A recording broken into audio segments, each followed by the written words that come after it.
So I had to take these Jack and Sally hearts from our live the other day and create its own little individual tutorial. These are so quick and easy to paint, and I think they are going to go over very well with our trick-or-treaters this year.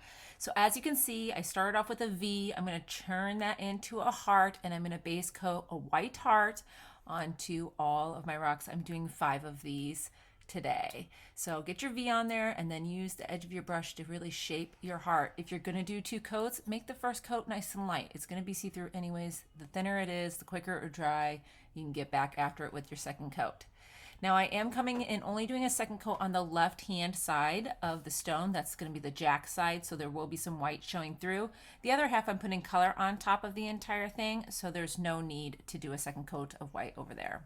Next, I'm going to take my extra fine paint pen and separate the heart into halves. It doesn't have to go straight down the middle. And then we're going to divide Sally's side into 3 sections. So they can all be slightly different. Don't worry about the shapes all matching. You just want to have 3 sections on Sally's side. So we're going to fill in the first section here with this pinkish color. In the next section, we're going to fill it in with a teal color. And then the last one, we're doing this kind of golden color. Now each section, we're going to create a different pattern on the material. So we're doing these spirals in the pink. Then for the teal, we're going to do these quick stripes and then these large polka dots. And don't be afraid of having them go slightly over the edge. Same with the spirals. I had all of those go up and over the edge.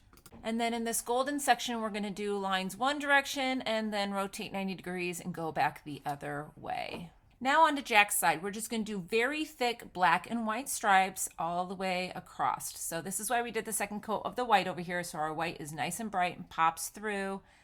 And we'll do our black stripes all the way down. Next, we're going to outline the entire rock. Just give it a nice solid outline all the way around the edge. That's why this is such a forgiving design. If you have any of your lines that kind of go over, we're going to start adding these stitches. So I like to make an X stitch anywhere the fabrics met up.